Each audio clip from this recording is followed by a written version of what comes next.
It's an evening of mystery and wonder at Augusta's very own Night at the Museum, where history comes alive. The museum transforms into a lifelike setting for the stories of our historical figures. Nancy Glaser is the executive director of the Augusta Museum of History, and she's here along with Crystal Lyons, who is the head of education. And I believe there's a special guest that we're waiting for, but we'll let you know about that. We may get a peek at one of the stars of the event. Nancy, we know the movie. We know the Night of the Museum movie, and this is what the same event that you have going on here, right? Very like it. First, I want to thank you for having us on today. It's very a much pleasure. So. Think of it as the museum goes dark, except for 10 spotlights, and they are guided around. Groups are guided around in the dark. Yeah. By security guards to these 10 locations. And then they are seated, and then these characters come to life. So they're going to see Alistair McKenzie, the gentleman who helped Bobby Jones lay out the golf course, the Augusta National. They're going to see Robert McKay, a trader, a trapper at the very early beginnings of Augusta. Okay. They are going to see Emily Tubman. You've heard of Tubman School. Yes. They are, I mean, the list goes on and on. They're going to meet George Heckle. George Heckle was the last sheriff of Somerville before Somerville became Augusta, Georgia. Fantastic. So all these characters, I don't want to give it all away. Yeah, of course not. All these characters, I think one of the things that I'm really excited about is a gentleman who is a 3-time Grammy-nominated music educator. His name is Daniel Sapp. This is the 50th anniversary of hip-hop. And a lot of people... 50th, really? 50th. A lot of people don't realize Mr. Brown, James Brown's influence in the hip-hop. And with his stylings, hip-hop began in the early 70s. And Daniel is going to musically explain all that. Oh, I love it. Oh, it's going to be so fun. It's going to be a fun evening, and that's what this is about. It is to make people introduce history, not as a stuffy... but it's something that is fun and enjoyable, and you can kick back and have a great time. That's right. It really coming to life. And Crystal, it's coming up on Thursday. That's right. So August 10th, and we have 2 show times at 6 and 7:30, and there are still tickets available.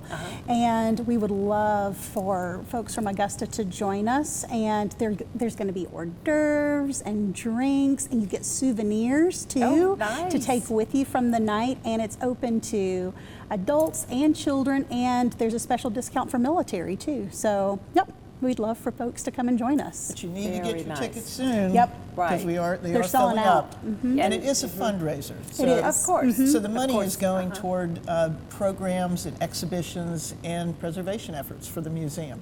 Very good, very good. We're so lucky to have a museum of this caliber in our community. It's the oldest historical institution in the city.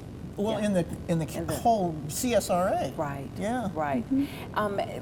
Do you ever just like kind of wander in your archives? I'm sure you have so many things that aren't even displayed. Well, was it always like a warehouse where you have things? We have about 8% of our collection out, and the rest of it is in storage. Really? Yes. Now, big stuff is out. I mean, our train is out, and our trolley is out. But we have a huge collection of photographs, negatives, well over close to 2 million negatives. These are from major photographers in the area. And I mean, you would not believe it. Yes, and I go back there. I wish I could spend more time back there, but I'm doing a few other things. But it's a jewels, absolute jewels. And we'd love to be able to share it all the time. We share it with the media often. You ask for certain photographs, and I'm more than happy to do that. But we also share them with scholars and students and teachers. The whole idea is to share as much as we can. That is just super.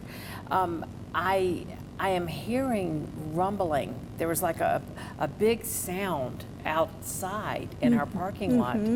And I see someone coming into the studio now. Well, I thought it might be really neat, really cool idea if we have one of our characters, one of our people who are doing the presenting, Susan Still Kilrain. Susan Still, how exciting. Susan Still Kilrain.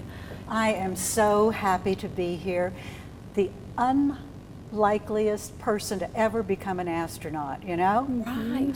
Yeah, what are the odds? What are the odds? What are the odds? Yeah, And because you wanted to be a pilot, is that right? Yeah, I wanted to be a pilot. You know, I was a little girl here in Augusta, Georgia. I was one of 9 kids in the family, the only girl, and yet I had a dad, well, I had a whole family who thought about this. And my dad would take us to Daniel Field, and we would watch those planes come in and land and take off again. And I said to my dad, I want to be a pilot.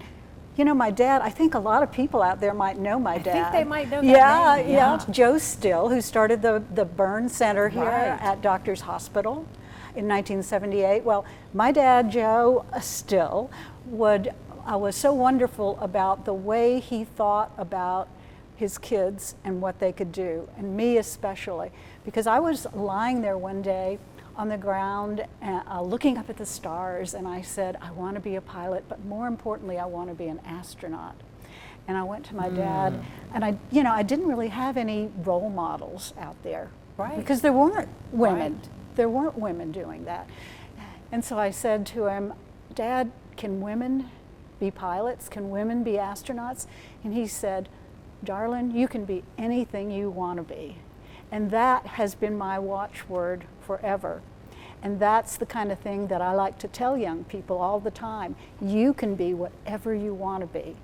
That is And so I'm going to be good. I just love it, because that is what made it possible for me to fulfill my dream. You flew the space shuttle. I did. I flew 2 times, as a matter of fact, in 1997, and it was so exciting. The first time was kind of scary, because we had a problem and we had to come down after 3.5 days. Susan, are you going to share stories like this during the night of the museum? Absolutely. Fantastic. That's what it's going to be all about, and I hope to see all of you out there. So come to the museum on Thursday. That is terrific. Well, it's so great to have Susan Still Kilrain, Crystal Lyon, and Nancy Glaser here. I appreciate your time, ladies, and I hope it's going to be a terrific fundraiser for you, and I hope lots of people are going to go out for it. Thanks so much. Once again, the Augusta Museum of History's Night at the Museum is coming up this Thursday. You can choose the 6 p.m. tour or the 7:30 tour. Night at the Museum turns history into a personal, interactive experience, making history tangible for all ages. Tickets are $100, $50 for active and veteran military, and $10 for kids ages 6 to 18. Call the Museum of History for reservations. That number is 706-722-8454.